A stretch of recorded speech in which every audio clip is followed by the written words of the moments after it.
আল্লাহ তাবারাক ওয়া তাআলা মানুষের গুনাহ মাফ করার জন্য, মানুষের জীবনের গুনাহ মাফ করার জন্য আল্লাহ তাবারাক ওয়া তাআলা এই দুনিয়াতে একটা ঘর দিয়েছেন, যে ঘরের তওয়াফ করতে গিয়ে মানুষ 3 লাখ 4 লাখ খরচ করে সফর করে আর ওখান থেকে ঘুরে আসে, যাকে আমরা হাজি বলে জানি। সে ঘরটার নাম কি বলেন তো? জোরে বলেন, একটু আরো জোরে বলেন। কাবা শরীফ কোথায় আছে? মক্কাতে আছে। ওখানে হাজী সাহেবরা তওয়াফ করেন। এর মতো একটা ঘর আসমানের উপরে আছে, যে ঘরটার নাম বাইতে মামুর রাখা হয়েছে। ঘরটার নাম কি? বাইতে মামুর। ওই ঘরের তওয়াফ করছেন কে? ফেরেশতারা। ফেরেশতারা তওয়াফ করছেন। দুনিয়াতে যেটা আল্লাহ রাব্বুল আলামিন ঘর দিয়েছেন মক্কাতে, কাবা শরীফ, সে ঘরের তওয়াফ আমরা মানুষ করি। আর আসমানে আল্লাহ তাবারাক ওয়া তাআলা যেটা ঘর দিয়েছেন সেটার নাম হলো বাইতে মামুর, ফেরেশতারা তওয়াফ করেন। এবার বলবেন হাজী মাওলানা, আল্লাহর ফেরেশতা কত আছেন? আল্লাহর ফেরেশতা কত আছেন? এই দুনিয়াতে কত মানুষ আছে আমরা কি গুনতে পারবো? এই পৃথিবীতে কত মানুষ আছে গুনতে পারবো আমরা? সঠিকভাবে গুনতে পারবো না কো। আল্লাহর ফেরেশতা কত আছে? সুবহানাল্লাহ। আল্লাহ রাসূল বলেছেন, রে আমার উম্মত, আল্লাহ রাব্বুল আলামিন আসমানের উপরে একটা ঘর তৈরি করেছেন। আসমানের উপরে আল্লাহ রাব্বুল আলামিন একটা ঘর বানিয়েছেন, যে ঘরটার নাম হলো বাইতে মামুর। ওই ঘরের তওয়াফ করেন কারা? ফেরেশতারা। কত করে তওয়াফ করেন? আল্লাহ রাসূল বলেছেন, উম্মত রে, একদিনে এক রাতে মানে 24 ঘন্টাতে প্রত্যেক দিন ফেরেশতারা ওই ঘরের তওয়াফ করতে আসেন। কত আছেন? 1-2 করে গিনতে গিনতে গিনতে গিনতে গিনতে 70,000 ফেরেশতা তওয়াফ করতে আসেন। একদিনে 70,000 ফেরেশতারা তওয়াফ করে চলে যান। এবার দয়ার রাসূল বলেছেন, উম্মত, যে ফেরেশতারা আজকে তওয়াফ করে চলে গেলেন, যে ফেরেশতারা কালকে তওয়াফ করবেন, যে ফেরেশতারা গতকালকে তওয়াফ করে চলে গেছেন, আল্লাহ রাসূল বলেছেন, উম্মত, আল্লাহ রাব্বুল আলামিনের এত ফেরেশতা আছেন, এত ফেরেশতা আছেন, কিয়ামত কায়েম হবে, হাসরের ময়দান হবে, কিন্তু যে ফেরেশতারকে একবার বাড়ি এসে গেছে, যে ফেরেশতাদের একবার পালাইছে গেছে, যে ফেরেশতারা একবার ঘরের তওয়াফ করেছেন, কিয়ামত পর্যন্ত ওই ফেরেশতারকে দ্বিতীয় চান্স, দ্বিতীয় বাড়ি আসবে না। এত আল্লাহর ফেরেশতা আছেন। আজকে যারা তওয়াফ করে চলে গেলেন, দ্বিতীয়বার ওদের চান্স আসবে না। তবে বলবেন হাজী মাওলানা, ফেরেশতারকে কাম কি আছে? অনেক কাম ফেরেশতারকে। আল্লাহ রাব্বুল আলামিন কোন ফেরেশতাকে পানির মালিক বানিয়ে রেখেছেন, আল্লাহ কোন ফেরেশতাকে রোজের মালিক বানিয়ে রেখেছেন, আল্লাহ রাব্বুল আলামিন কোন ফেরেশতাকে হাওয়ার মালিক করে রেখেছেন, আল্লাহ রাব্বুল আলামিন যেমন মালাকুল মউতকে জান কবজ করার মালিক বানিয়ে রেখেছেন, আল্লাহ রাব্বুল আলামিন জিবরিল ফেরেশতাকে নবীদের কাছে আসবেন, নবীদের কাছে পয়গাম পৌঁছাবেন, এই কাজের জন্য আল্লাহ বানিয়ে রেখেছেন। এই মতো মুসলমান প্রত্যেক মানুষের কাছে 2টা করে ফেরেশতা আছে, একটা ভালো লাগবে, একটা মন্দ। আমি আমার জীবনে কি করব না করব, একটা ফেরেশতা লিখবেন, আর একটা ফেরেশতা গুনাহ লিখতে আছেন। এই মতো আল্লাহর কিছু ফেরেশতা আছেন, জমিনের উপরে সাইর তাফে করেন, জমিনের উপরে ঘুরে বেড়ান। এই যে আপনার স্টেশনের কাছে কোন ফেরেশতা ঘোরাফেরা করছেন, কোন ফেরেশতা আপনার কাঠিয়ারের কাছে আছেন, কোন ফেরেশতা পূর্ণিয়াতে আছেন, কোন ফেরেশতা লাভাতে আছেন, কোন ফেরেশতা শামসিতে আছেন। এই মতো তারা ঘোরাফেরা করছেন। বলবেন মাওলানা, তাদের কাজ কি? তাদের কাজ হলো এটাই, কোন জায়গাতে আল্লাহর জিকির হয়, কোন জায়গাতে আল্লাহর নাম হয়, কোন জায়গাতে আল্লাহর জিকির আজকার হয়, কোন জায়গাতে আল্লাহ রাব্বুল আলামিনের মানুষরা গুণগান করে, ওই জায়গা ওই লোকগুলাকে ফেরেশতারা খুঁজে খুঁজে করেন, ওই ফেরেশতারাকে লোকেরা খোঁজাখুঁজি করেন। এবার খুঁজতে খুঁজতে খুঁজতে যখন একটা মজলিস কোন ফেরেশতা পেয়ে যাবেন, ও আপার ফেরেশতারাকে ডাক দিয়ে বলবেন, ও আল্লাহর ফেরেশতা, শুনে নাও, তোমরা তাড়াতাড়ি করে চলে এসো, আজকে নয়া 60তে জলসা হয়, কোরআনের কথা হয়, নবীর কথা হয়, আল্লাহর কথা হয়। এখানে বাড়ি ঘর ছেড়ে কত নর নারী কষ্ট করে বসে আছেন, এসো এসো এসো এসো, তোমরা তাড়াতাড়ি করে চলে এসো। যেমন আপনার রাইতে গায়ে ছুটে গেছে, 4-5 বাব্বাটা আছেন, লাইট দিয়ে বলছেন বেটা রে কেউ এদিকে যা, কেউ ওদিকে যা, কেউ এদিকে যা, কেউ এদিকে যা। যখন কেউ পাবি তখন ডাক দিবি, ভাই গায়ে গরু পেয়েছি তাড়াতাড়ি কেড়ে চলাই। এরকম ভাবে ডাক দিকি দিন আমরা। রে মুসলমান, ঠিক এই মতো আল্লাহর নবী বলেছেন, যখন কোন ফেরেশতারা কোন মজলিস পেয়ে যায়, অন্য ফেরেশতাকে ডাক দিয়ে বলেন, ফেরেশতারা রে তাড়াতাড়ি করে তোমরা চলে এসো। এই জায়গাতে হিফজুল কোরআন মাদ্রাসার ভিতরে জালসা হয়, সমস্ত গ্রামের লোকেরা, এলাকার লোকেরা এক জায়গাতে জড়ো হয়েছে। এবার ওই ফেরেশতারা এসে কি করবেন, আজকে মাথার উপরে সামিয়ানা, আজকে মাথার উপরে তিরপাল। ওরে আল্লাহ, আপনি দেখবেন আপনার বাড়িতে যদি একটা মুরগি থাকে, দেখবেন মুরগির 8টা বাচ্চা আছে, মুরগির 10টা বাচ্চা আছে। এবার যখন মুরগি ওই বাচ্চাগুলাকে নিজের ডানার ভিতরে ভরবে, দূর থেকে দেখা যায় মনে হয় একটাও মুরগির বাচ্চা নাই, কিন্তু 8টা 10টা 15টা যতটি মুরগির বাচ্চা আছে সমস্ত বাচ্চাকে ডানা দিয়ে চেপে ধরে, ধরে কি ধরে না। এই মতো আল্লাহ রাসূল বলেছেন, উম্মত রে আল্লাহ রাব্বুল আলামিনের ফেরেশতাকে পর আছে, পর আছে। ওই ফেরেশতারাকে আমরা দেখতে পাই না। আজকে যত লোক এখানে আমরা বসে আছি, আল্লাহর ফেরেশতারা নিজের পরে আমাদের প্রতি ছায়া করে আছেন। আল্লাহর ফেরেশতারা আমাদের প্রতি পর দিয়ে আমাদেরকে ঢেকে আছেন, আর তারা দোয়া করছেন। কি দোয়া? আল্লাহুম্মা গফির লাহুম, এই আল্লাহ যত ছোট বড় নর নারী জালসা শুনতেছে রব্বুল আলামিন, তাদের জীবনের গুনাহকে maaf করে দাও। ওয়ারহামহুম, আল্লাহ এর উপরে তুমি দয়া করো, রহম করো। ওয়ারযুকহুম, আল্লাহ এবং তার রুজিতে তুমি বরকত দাও। যারা বিজনেস করে বিজনেসে বরকত দাও, যারা মজদুরি করে মজদুরিতে বরকত দাও। আল্লাহ যারা খেতে বাড়ি করে, আল্লাহ তাকে খেতে বরকত দাও। এই মতো ফেরেশতারা দোয়া করেন। ওরে সুবহানাল্লাহ, আমি দোয়া করব আপনার জন্য, দোয়া কবুল হয়তো পারে নাও পারে 50-50, কিন্তু আল্লাহর ফেরেশতারা যদি দোয়া করেন মুসলমান, তাদের দোয়া জীবনে কোনোদিন রদ হয় না। তাহলে 3খানা দোয়া করেন। 1 নম্বর দোয়া, আল্লাহুম্মা গফির লাহুম, হে আল্লাহ যত লোক জালসা শুনতে এসেছে আল্লাহ তাকে গুনাহকে maaf করে দাও। ওয়ারহামহুম, আল্লাহর উপরে তুমি রহম করো।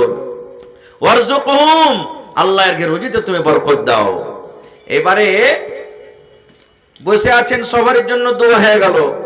এবার আল্লাহ তাবারাক ওয়া তাআলা তখন ফেরেশতাকে বলবেন, এই ফেরেশতা গাওয়া থাক, আমি আল্লাহ রাব্বুল আলামিন বলি, যত এই নর নারী জালসা শুনতে এসেছে সমস্ত লোকের গুনাহকে আমি আল্লাহ maaf করে দিলাম।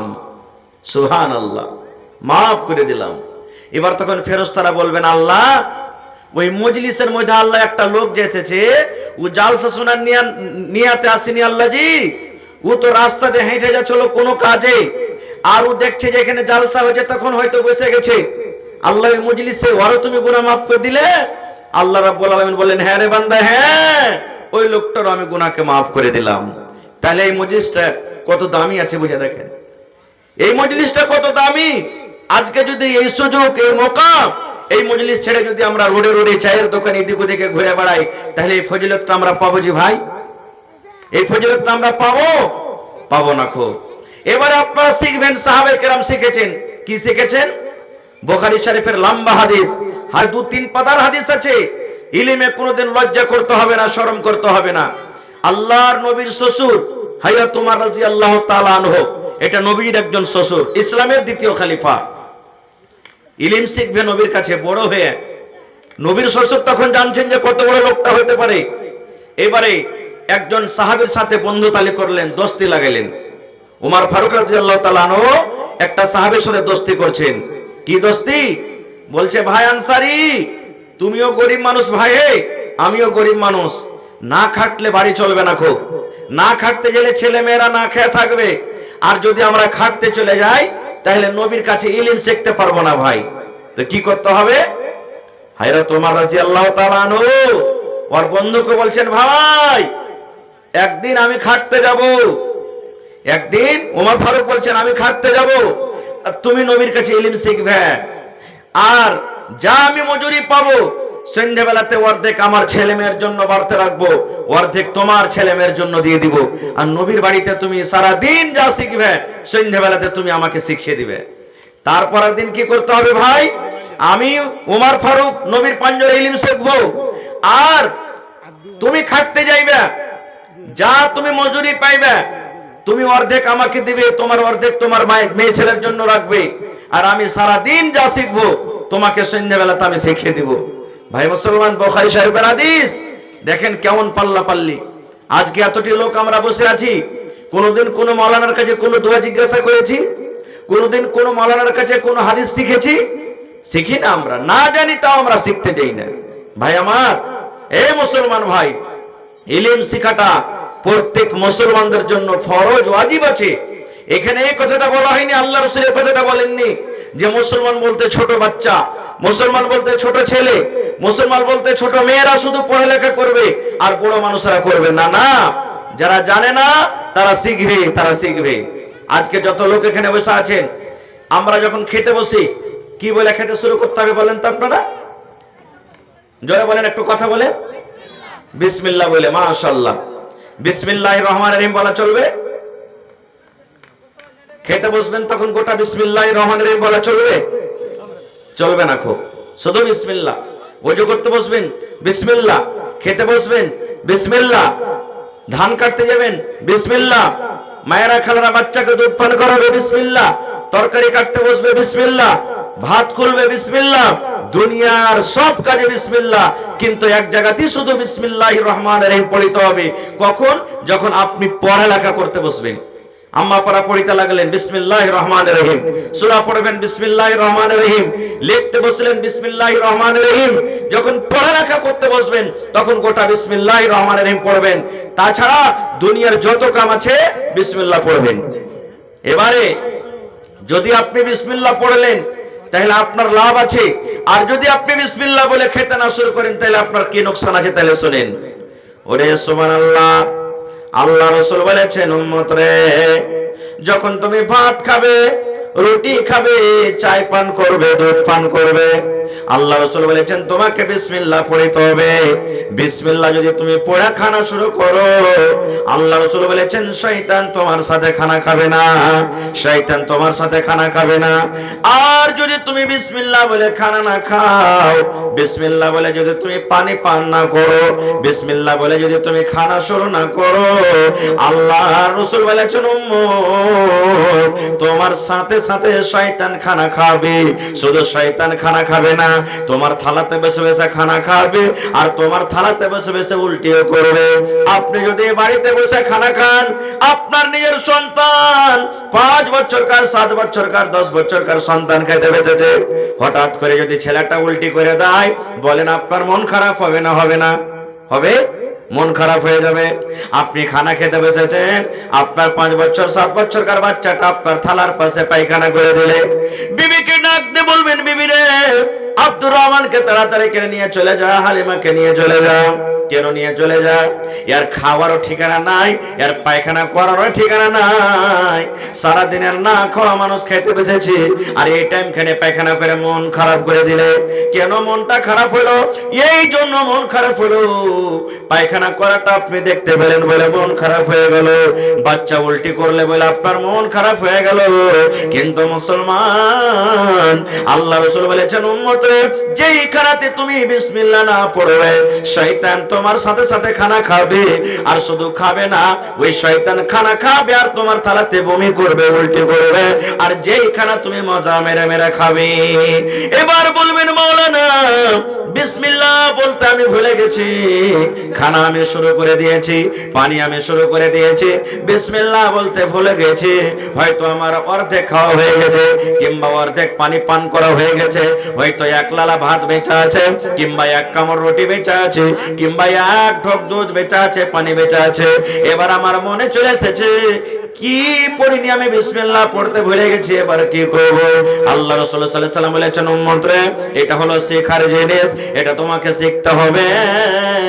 আল্লাহ রাসূল বলেছেন উম্মত, যখন তোমার খেতে খেতে মধ্যখানে মনে পড়ে যাবে আমি বিসমিল্লাহ বলতে ভুলে গেছি, ওই টাইমে তুমি এরকম ভাবে তোমাকে দোয়া পড়তে হবে, বিসমিল্লাহি আউয়ালাহু ওয়া আখিরাহু।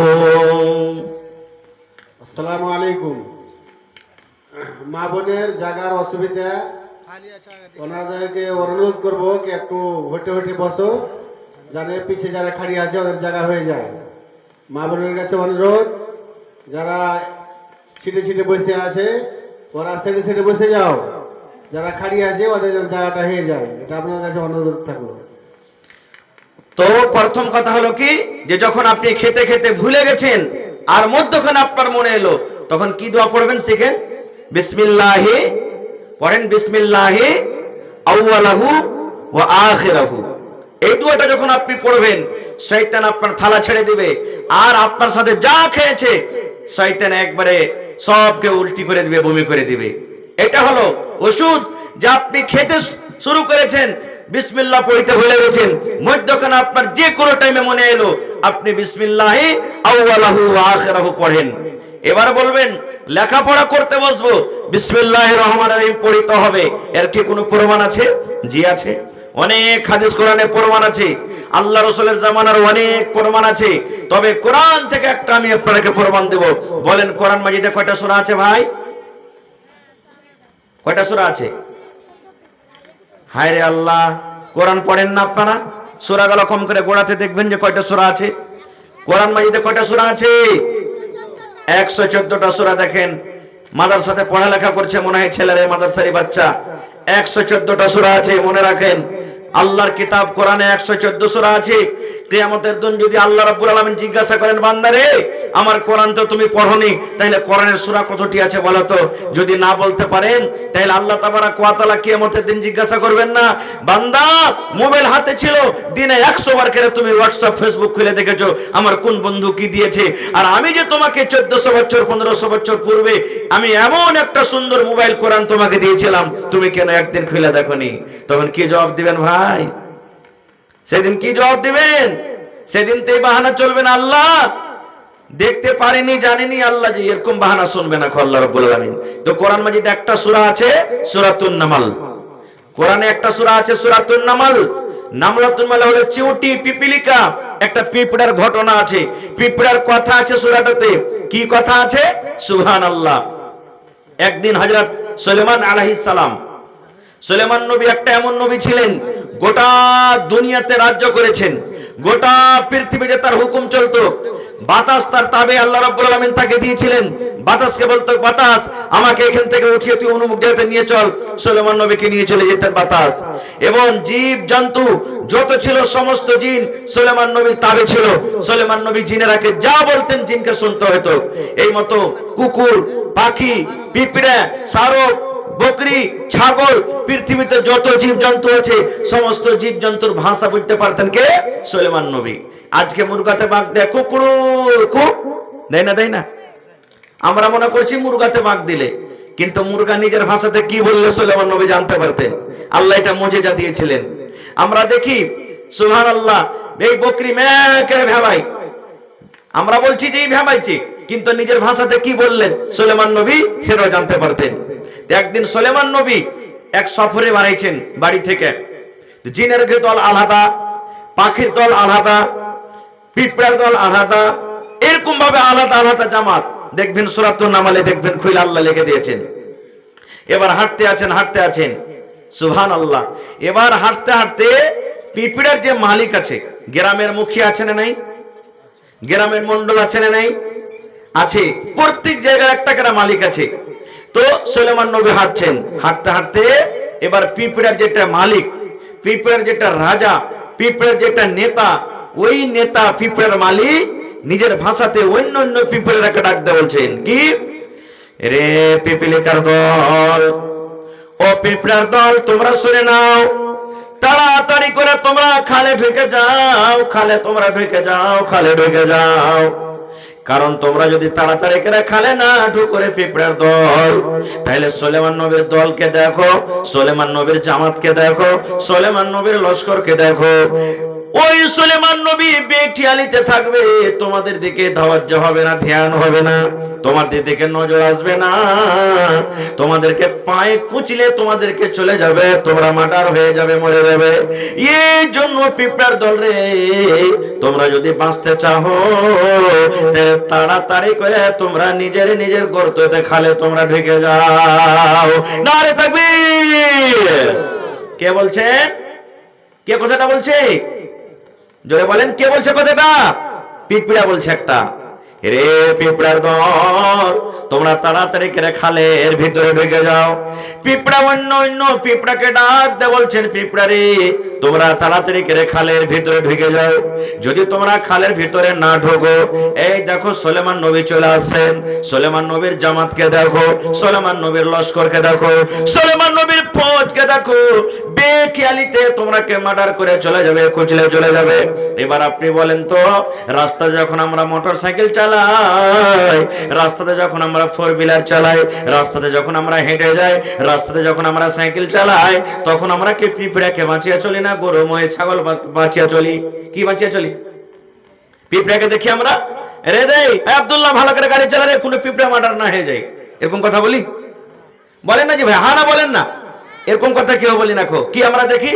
মুরগা মুরগি, ছাগল বকরা বকরি, মানুষ, বড় বড় জিনিস দেখি। এবার যখন কথাটা বললে পিঁপড়া, এই পিঁপড়ার জামাত তাড়াতাড়ি করে খালে ঢুক, সুলেমান নবী বেখেয়ালিতে, তখন তোরাকে সবকে কুচলে চলে যাবে। যখন কথাটা বলা, এবারে সুলেমান নবী মুচকি মেরে হেসে গেলেন, মুচকি মেরে সুলেমান নবী হাসলেন। এবার বলছে জামাতে লোক রে, তোমরা দাঁড়িয়ে যাও, দাঁড়িয়ে যাও, দাঁড়িয়ে যাও, এক কদম তোমরা আর আগে বাড়বে না। কেন বাড়বে না? ওরে আল্লাহ, আল্লাহর একটা মাখলুক আমাদেরকে দেখে কত ভয় পেয়েছে, নিজের কওমকে, নিজের জামাতকে বাঁচাবার জন্য নিজের কওমকে নসিহত করছে। এবার বন্ধুরে, আমি অধিকার যাব না। সুলেমান নবী এবার জামাতে হাজির শুরু করে দিলেন। পিঁপড়ার হাজির হয়ে গেল, জিনের গে হাজির হয়ে গেল, মানুষের হাজির হয়ে গেল।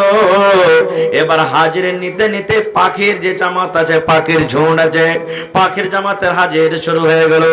এবার হাজির নিতে নিতে কোরআন মাজিদের মধ্যে খুলে দেখবেন একটা পাখির জিকির আছে, সূরাতুন নামলে একটা পাখির নাম আছে। বলতে পারেন পাখিটার নাম কি? কোরআন, এটা হেফজুল কোরআন মাদ্রাসা। বাচ্চাকে কোরআন পড়ান মুসলমান, দুনিয়া আখিরাত আপনার অন্ধকার আপনার যে আছে, দুনিয়া আখিরাতে আলো হয়ে যাবে, দুনিয়া আখিরাত আপনার রোশন হয়ে যাবে। কোরআন মাজিদে সূরাতুন নামল একটা পাখির নাম আছে, ওই পাখিটা আল্লাহর কাছে কত পেয়ারা, আল্লাহর কাছে কত দামি। ওই পাখিটার মান সম্মান আল্লাহ এত বাড়িয়ে দিলেন, সুবহানাল্লাহ। ওই পাখিটার নাম আল্লাহ রাব্বুল আলামিন কোরআনে দিয়ে দিলেন। এরে মুসলমান, তাইলে বলবেন মাওলানা জি, পাখির নামটা কেন আল্লাহ কোরআনে দিলেন? ওই পাখির কাম কি? পাখি দুনিয়াতে কোন এমন আমল করেছে, পাখি দুনিয়াতে কোন এমন কাম করেছে, যার কাম দেখে আল্লাহ রাব্বুল আলামিন তার কোরআনে জিকির করে দিয়েছেন। দেখবেন বাড়িতে গিয়ে মাকে বলবেন, মা গে, খালাকে, বোন রে, দেখবেন পড়ে কোরআন মাজিদে উর্দু তরজমা দেখবেন। যারা হিন্দি পড়িতে জানেন হিন্দি তরজমা দেখবেন, যারা আরবি জানেন আরবিতে দেখবেন। ওই কোরআন মাজিদে একটা পাখির নাম আছে, সেই পাখির নাম হলো হুদহুদ। পাখির নাম কি? জোরে বলেন, পাখির নাম কি? হুদহুদ পাখি। এবার সুলেমান নবী পাখিদের হাজিরি শুরু করে দিয়েছেন। হাজিরি করতে করতে দেখছে হুদহুদ পাখি গায়েব আছে, হুদহুদ পাখি নাই। হুদহুদ পাখিকে কিন্তু দেখতে পাওয়া যায় না। ধরেন আপনি বাড়িতে গ্রামের মন্ডলজি 100টা লোককে মিটিং এ ডেকেছেন, দেখতে দেখতে দেখতে বলে বলছে, আরে ওই আব্দুর রহমানটা মিটিং এ আসেন, ব্যাপারটা কি? বলবেন না বলবেন না? ভানা বলেন, বলবেন না বলবেন না? আরে অমুক লোকটা কেন আসেনি? তো সুলেমান নবী হাজির নিতে নিতে দেখছে যে হুদহুদ পাখি নাই, হুদহুদ পাখি মজলিস থেকে গায়েব আছে। এবার সুলেমান নবী কি বলছেন, এরে জামাতের লোক তোমরা শুনে নাও, হুদহুদ পাখি না জানি আমাকে মজলিস থেকে চলে গেছে। হুদহুদ পাখি যদি ভালো খবর আনে তো ঠিক আছে, আর হুদহুদ পাখি যদি ভালো সঠিক খবর আমাকে না দিতে পারে, আজ হুদহুদ পাখিকে আমি কঠোর সাজা দিব, কিংবা হুদহুদ পাখির আমি গর্দানকে উড়িয়ে দিব, জবাই করে দিব। সুলেমান নবী বলছেন, হুদহুদ তুই কোন জায়গাতে আছিস? তাড়াতাড়ি করে আয়। ভালো খবর আনতে পারতে হলে তোর রেহাই আছে, না হলে তোকে হয় কঠোর সাজা দিব, আর না হলে তোর গলাতে ছুরি দিয়ে তোকে জবাই করব। এই কথা বলতে বলতে হঠাৎ করে হুদহুদ পাখি এসে হাজির। এবার সুলেমান নবী বলছেন, হুদহুদ বল তুই কোথায় গেছিলি, বল কোন জায়গাতে তুই গেছিলি? হুদহুদ রে, আমাকে না জানাতে তুই কোন জায়গাতে গেছিলি, কি কারণে গেছিলি বল। আরে মুসলমান, এক্ষুনি আমি আগে বললাম সুলেমান নবী পাখির ভাষা বুঝতে পারতেন না, পারতেন না, বলেন তো পাখির ভাষা বলতে পারতেন। এবার পাখি নিজের ভাষাতে বলতে লাগলো, ও সুলেমান নবী, আপনি আমাকে মারবেন মারেন, আপনি আমাকে সাজা দিবেন দেন, আপনি আমার গলাতে ছুরি দিয়ে জবাই করে দিবেন জবাই করে দেন, আপনার কোনো আপত্তি নাই। কিন্তু হুজুর সুলেমান নবী, একটা এমন খবর আপনার জন্য আমি এনেছি জীবনে যেটা আপনি শোনেননি জানেননি, যেটা খবর আপনার কাছে নাই। এবার সুলেমান নবী বলছেন, হুদহুদ রে, কি খবর তুই এনেছিস রে হুদহুদ বল। এবার পাখি বলতে লাগলো, সুলেমান নবী, আমি একটা এমনই দাস উড়তে উড়তে উড়তে উড়তে চলে গেছিলাম, আমি উড়তে উড়তে উড়তে এমন একটা জায়গাতে চলে গেছিলাম সুলেমান নবী, এমন জায়গা থেকে আমি ঘুরে এলাম, ওই দাসটার নাম, ওই জায়গাটার নাম হলো সাবা। দাসটার নাম কি? সাবা। সাবা দেশ আমি চলে গেছিলাম, ওই সাবা দেশ থেকে আমি ঘুরে এলাম। ওখানে কি দেখলাম সুলেমান নবী শুনেন, ওই দেশ আমি দেখলাম, ওরে আল্লাহ, ওই দেশের রাজা, ওই দেশের মুখ্যমন্ত্রী, ওই দেশের রাষ্ট্রপতি, ওই দেশের মুখ্যমন্ত্রী, ওই দেশের নেতা কোনো পুরুষ নয়, সেটা হলো একজন মহিলা, একজন নারী। আর 2 নম্বর সুলেমান নবী আমি দেখলাম, ওই মহিলা এবং তার রাজ্যে যত লোক আছে ওরা আল্লাহকে মানে না, আল্লাহর পূজা করে না, এক আল্লাহকে মানে না, আল্লাহর পূজা করে না, ওরা গায়রুল্লাহর পূজা করে, ওরা মূর্তির পূজা করে, ওরা পাথরের পূজা করে, ওরা চাঁদের পূজা করে, ওরা গাছের পূজা করে, আল্লাহর পূজা করে না, ওরা গায়রুল্লাহর পূজা করে। 2 নম্বর আমি এটা কাজ দেখলাম। 1 নম্বর হলো ওই সাবা দেশের মালিক মহিলা হলো রাজা, যার নাম বিলকিস বলা হয়েছে, বিলকিস। আর 2 নম্বর হলো সুলেমান নবী, ওই বিলকিস এবং তার রাজ্যে যত আছে তারা আল্লাহকে মানে না, গায়রুল্লাহর তারা পূজা করে। নারে তাকবীর। এখানে একটা কথা বলি, পাখি কি বুঝেছে? 1 নম্বর, যে ওই সাবা দেশের মালিক, সাবা দেশের রাজা একটা মহিলা না পুরুষ বললে? জোরে বলেন, একটু জোরে বলেন না ভাই, কথা আপনার মুখে খেনে টেনে ভরা আছে নাকি জি ভাই? একটা মহিলা। তাহলে পাখিকে তাজ্জুব হলো, আফসোস হলো, আরে এরা কেমন লোক রে, এত বড় দেশের রাজা, এত বড় দেশের রাজা হলো একটা মহিলা, সুবহানাল্লাহ। এবং 2 নম্বরে, যে লোকেরাকে আল্লাহর পূজা দরকার, যে লোকেরাকে আল্লাহর পূজা করতে হবে, তারা আল্লাহর পূজা না করে গায়রুল্লাহর পূজা করছে, আল্লাহর সাথে শিরিক করছে। Hello hello. তো ওই জায়গাতে আল্লাহ তাবারাক ওয়া তাআলার পূজা না করে গায়রুল্লাহর পূজা করছে। পাখিকে কত বড় ধাক্কা লাগলো, তাজ্জুব হলো। তাহলে শিরিকের গুনাহ পাখির কাছেও খারাপ, শিরিকের গুনাহ পাখির কাছেও কত বড় পাপ, পাখি বুঝেছে। কিন্তু আজকে আমরা মুসলমান বুঝি না, আমরা বাড়িতে বাড়িতে শিরিক করছি, ঘরে ঘরে শিরিক করছি, বাড়িতে বাড়িতে পাপ করছি। বলবেন হাজী মাওলানা, কেমন বাড়িতে বাড়িতে শিরিক করছি, কেমন বাড়িতে বাড়িতে পাপ করছি? করেন না? আচ্ছা বলেন, সরিষার ভুঁয়ে চলে গেলেন, কোদল চোপাইছেন, আপনি গাছ কাটতে চলে গেলেন, গাছ কাটতে কাটতে হঠাৎ করে একটু এই হাতখানটা এমন হয়, একটু কেমন করলো, হাতে ব্যথা হয়ে গেল, হাত ভালো হবে না যতক্ষণ কালো ধাগা না বাঁধবেন। এরকম আছে না নেই? জোরে বলেন, আছে না নেই? হাতে ধাগা বাঁধা আছে, জিজ্ঞাসা করবেন কি হয়েছে জি ভাই? বলি সাহেব বলিও না, কোদল চোপাইতে গেছে, দিয়ে একটু হাতে চানাক করে উঠলো, এটা হাত ব্যথা হয়ে গেছে, ধাগা বেঁধে রেখেছি। দেখবেন কত লোককে গলাতে তাবিজ লটকাছে মুসলমান, আছে না নেই? জোরে বলেন, আছে না নেই? কত লোক বলবে হাজী মাওলানা, কোরআন মাজিদ আয়াতুল কুরসি যদি লেখে রেখে গলাতে কাগজ বানিয়ে দিতে গুনাহ হবে? হ্যাঁ, গুনাহ হবে। কোরআন মাজিদ যদি আপনি লেখা গলাতে দেন লটকান, তা গুনাহ হবে। উলামায়ে কেরাম বসে আছেন, জিজ্ঞাসা করবেন, রাসূল বলেছেন মান তাআল্লাকা শাইয়ান উকিলা ইলাইহি, যে কি কোন জিনিস কেউ গলাতে হাতে লটকাবে, কিয়ামতের দিন আল্লাহ ওর দিকে ওকে ঘরিয়ে দিবে, সঁপে দিবে, সঁপে দিবে। এবং আল্লাহ রাসূলের একটা হাদিস আছে, মান তাআল্লাকা তামিমাতান ফাকাদ আশরাক, যারা গলাতে ধাগা লটকালো, তাবিজ লটকালো, তারা শিরিক করলো।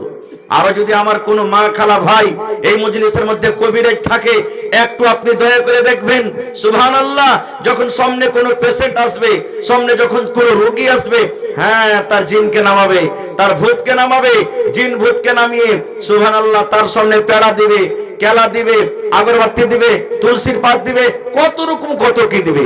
আর এবার শুরু করে দিল, এই যে দেখেন হাত দু হাত করে একবারে কত সুন্দর করে গীত গাইবে। গায়ে কি গায়ে না? এগুলা শিরিক। ওই মাকে খালাকে বলবো, মাকে যদি এই অবস্থাতে যদি মত হয়ে যায় খালা, নমাজ পড়তে গেলে আল্লাহ জাহান্নাম যেতে হবে, জান্নাত জীবনে পাওয়া যাবে না। খুব শিরিকের গুনাহ। চুরি করেছেন, ডাকাতি করেছেন, জেনা ব্যভিচার করেছেন, কিয়ামতের দিন আল্লাহ চাইলে মাফ করবে, না চাইলে সাজা দেবে। কিন্তু আল্লাহ শিরিকের অবস্থাতে যে মরেছে, তওবা করেনি, আল্লাহ রাব্বুল আলামিন তাকে কিয়ামতের দিন জীবনে মাফ করবেন না। খুব সারা জীবন জাহান্নামের ভিতরে জ্বলতে হবে। এত বড় শিরিকের পাপ। তো ওই পাখি এসে বলছেন সুলাইমান নবী, আমি দুটা কাজ দেখলাম। ওই দেশের রাজা হলো একজন মহিলা, আর ওরা গায়রুল্লাহর পূজা করে, আল্লাহর পূজা করে না। খুব এবার সুলাইমান নবী তখন বলছেন যে, এই পাখি, তুই সত্য কথা বলছিস তো? বলছে, জি নবী, জি, আপনার সামনে আমি মিথ্যা কথা বলবো? আমি সত্য কথা বলছি। এবারে সুলাইমান নবী পাখিকে ডাক দে, বলছে, পাখি রে, একটা তোমাকে কাজ করতে হবে রে পাখি। পাখি বলতে লাগলো, সুলাইমান নবী আদেশ করেন, আপনার জন্য আমি জান হাজির করে দিয়েছি, আপনার জন্য আমি হাজির আছি। এবার সুলাইমান নবী চিঠি লিখতে লাগলেন। চিঠি লেখার আগে, ইন্নাহু মিন সুলাইমানা ওয়া ইন্নাহু বিসমিল্লাহির রহমানির রহিম, এই যে প্রথমে বিসমিল্লাহ লিখে দিলেন। এই চিঠিটা কার তরফ থেকে? সুলাইমান নবীর তরফ থেকে। আল্লাহ রাব্বুল আলামিনের নাম থেকে শুরু করে দিলেন চিঠি লিখতে, বিসমিল্লাহির রহমানির রহিম চিঠি লিখলেন। এবার চিঠিতে কি লিখছেন? ও মুলকে সাবার রানী, ও মুলকে সাবার দেশের বাদশা, আমি সুলাইমান নবী, আল্লাহর নবী, আল্লাহর রাসূল, আমি তোমাকে আদেশ করছি, তুমি মুসলমান হয়ে যাও। মুসলমান হয়ে তুমি আমার কাছে চলে এসো। তুমি মুসলমান হয়ে যাও, তাহলে তুমি সহি সালামতে থাকবে। আর যদি তুমি মুসলমান না হও, তাহলে যাতে তুমি রাজি আছো, আমি নবী তাতে রাজি আছি। যদি তুমি লড়াইতে রাজি আছো, আমি লড়াইতে রাজি আছি। তুমি যদি যুদ্ধতে রাজি আছো, আমি যুদ্ধতে রাজি আছি। ভালো হয় যদি তাও তুমি মুসলমান হয়ে যাও, মুসলমান হয়ে তুমি চলে এসো। বন্ধুরে, আমার ওদিকে যাব না, আমার বলার উদ্দেশ্য হলো এটাই যে সুলাইমান নবী যখন চিঠি লিখতে লাগলেন, তখন গোটা বিসমিল্লাহির রহমানির রহিম লিখেছেন। এই জন্য বলবো ভাই, যখন আপনি লিখতে বসবেন, পড়তে বসবেন, তখন বিসমিল্লাহির রহমানির রহিম পড়বেন। বাকি দুনিয়ার যত কাম আছে, সমস্ত কামে শুধু বিসমিল্লাহ আপনাকে পড়তে হবে। কত ভাই একবারে হাইন্ঠা করে ওযু করতে যখন বসবে, পানি যখন নেবে, বিসমিল্লাহির রহমানির রহিম একবারে জোর করে পড়ে গোটা বিসমিল্লাহির রহমানির রহিম পড়তে শুরু করবে। জি না, এটা ভুল, ভুল হয়ে গেল। এটা বিসমিল্লাহ পড়বেন আপনি। এবার আরেকটা জিনিস দেখবেন, কত লোক জিজ্ঞাসা করে যে, হাজী মাওলানা, তাহলে বিড়ি খাবো তো বিসমিল্লাহ বলতে হবে নাকি? তাও খাইনি খাবো তো বিসমিল্লাহ বলতে হবে? জি না ভাই, এক নম্বর কথা যে ওগুলা হারাম জিনিস, ওগুলা বিসমিল্লাহ যদি 100 বার পড়েন তাও কিন্তু হালাল হবে না। হবে? জীবনে হালাল হবে না। যে ভাইরা খাইছেন, ভাই ছাড়ে দেন, ভাই এক থেকে তওবা করেন, ওর থেকে ভালো ভালো জিনিস আছে, ওগুলো আপনি খান। এবার 2 নম্বরে চলেন। আজকে যত আমার ভাই বসা আছেন, যত নানা বসা আছেন, যত দাদা বসা আছেন, গ্রামে জানাজা হয়ে গেল, ভাই এলান হয়ে গেল, মসজিদে মাওলানা এলান করে দিলেন, গ্রামবাসী তোমরা শুনে নাও, আমাদের নয়া সেক্টিয়ার অমুক লোক মারা গেছে, অমুকের মা মারা গেছে, অমুকের আব্বা মারা গেছে, তার জানাজার নামাজ 2টার সময়তে হবে। এলান হয় কি হয় না? এলান হয়ে যায়। এবার যত লোক গ্রামের আমরা থাকি, জানাজার নামাজ পড়িতে চলে যায়। এই জামাতে যত লোক বসে আছেন, আশা করছি যদি আমি হাত তুলতে বলি, ভাই জীবনে তো আপনারা সবাই জানাজার নামাজ পড়েছেন, পড়েছেন না পড়েননি? হানা বলেন, পড়েছেন না পড়েননি? একদিন পড়েন, 2 দিন পড়েন, জীবনে জানাজার নামাজ পড়েছেন। কিন্তু এর মুসলমান যত লোক এখানে বসে আছেন, বেয়াদবি মাফ করে দিবেন। আজকে যদি আমি বলি না হে জানাজার নামাজ পড়েছেন ভাই, কিন্তু দয়া করে জানাজার নিয়ম কানুনটা আপনি একটু বলে দেন। জানাজা কেমন করে পড়িতে হয়, জানাজার দোয়াটা কি, জানাজার দোয়া কাকে বলে, জানাজার দোয়া কিভাবে পড়িতে হয়। আমার মনে হয় যত লোক বসে আছেন মনে হয় 50টা লোক বলতে পারবেন, 20টা লোক বলতে পারবেন, 100টা লোক বলতে পারবেন, তাছাড়া সমস্ত মানুষ লোক ফেল করে যাবেন। এবার জানাজার নামাজ আপনি হাজির হয়ে গেলেন, মন্ডলীর জানাজা হয়ে গেল, মাওলানার জানাজা হয়ে গেল, মায়ের জানাজা হয়ে গেল, আপনি জানাজাতে শরীক হলেন কিন্তু জানাজার দোয়া জানলেন না, জানাজা পড়িতে জানলেন না। বলেন এরকম লোক জানাজাতে শরীক হয়ে কাজ হবে কি হবে না হবে? জীবনে কাজ হবে না, জীবনে কাজ হবে না বন্ধুরে, জীবনে কাজ হবে না। এক এমবিবিএস ডাক্তার, ওরে আল্লাহ, বড় ডাক্তার, নাম করা ডাক্তার, এমবিবিএস এমডি ডাক্তার, প্রত্যেক দিন মাসে মাসে দিনে দিনে 15,000 20,000 30,000 করে ইনকাম করে, বাপ জমিন বিক্রি করে করে ছেলেকে পড়িয়ে ডাক্তার করেছে। এবার যখন বাপের মরার খবর হলো, ওই ডাক্তার সাহেব এবার বাবার জানাজাতে শরীক হয়ে গেছেন। মাওলানা সাহেব এবার সাফ বন্দি করিয়ে দিলেন গ্রামের ইমাম। ইমাম সাহেব বলছেন, ডাক্তার সাহেব আপনার আব্বা মারা গেছে, দয়া করে আপনি হক রাখেন, দয়া করে জানাজার নামাজ পড়িয়ে দেন। কারণ আল্লাহ নবীর হাদিস আছে, মা যদি মরে, আব্বা মরে, দাদা যদি মরে, চাচা চাচি মরে, ওর আত্মীয়র মধ্যে যেগুলা ইমাম আছে, আত্মীয়র মধ্যে যেগুলা মুলবি সাহেব আছে, ওরা বেশি হক রাখে যে জানাজার নামাজ পড়াবে। গ্রামের ইমাম আছে থাক। এবার যদি ওই মাইয়াতের বাড়িতে যদি একটা বেটা মাওলানা থাকে, হাফিজ থাকে, ওই বেটার হক আছে যে মায়ের জানাজা পড়াবে, আব্বার জানাজা পড়াবে, এটা হলো তার হক। এবার ইমাম সাহেব এলান করে দিলেন, আজকে এই ডাক্তার সাহেব নিজের আব্বার জানাজা পড়াবেন, কারণ ওর আব্বা মারা গেছে। আর বাপ বেটার রিশতা একটা এমন রিশতা, তার থেকে কি আছে, কোনো রিশতা হয় না। আমি একটা গ্রামের ইমাম, যদি তার ছেলে যদি আজকে পড়ালেখা না থাকতো, আজকে আমি তার জানাজার নামাজ পড়িয়ে দিতাম। কিন্তু আমি ওই ডাক্তার সাহেবকে আদেশ করছি, ডাক্তার সাহেব দয়া করে আপনি আপনার আব্বার জানাজার নামাজ আপনি পড়িয়ে দেন। যখন কথাটা বললাম, ওরে আল্লাহ, ঝরঝর করে ডাক্তার সাহেবের চোখ দিয়ে পানি ঝরতে শুরু হয়েছে, ডাক্তার সাহেব কাঁদতে শুরু করেছেন। এবার গ্রামের লোকেরা বলতে লাগলেন, ব্যাপারটা কি? ডাক্তার সাহেব আপনি কেন কাঁদছেন? আপনার আব্বা তো মারা গেছে, বয়স্ক মানুষ, বয়স হয়েছে, আল্লাহ যতদিন দুনিয়াতে হায়াত দিয়েছেন, বেঁচেছেন, এখন আল্লাহ রাব্বুল আমিন তাকে জমা নিয়েছেন, দুনিয়া ছেড়ে চলে গেছেন, তবে কেন কাঁদেন? এবার ডাক্তার সাহেব বলছেন, গ্রামের ভাই, আমার আব্বা মারা গেছে, জন্য আমি কান্দি না রে, এজন্য কান্দি না। গ্রামের লোকেরা বলছেন, তাহলে কেন কান্দেন? বলছেন, না গ্রামের ভাই, এই জন্য আমি কান্দি, আজকে মাওলানা সাহেব, আজকে ইমাম সাহেব আমার আব্বার জানাজার নামাজ পড়ার আমাকে আদেশ করেছেন।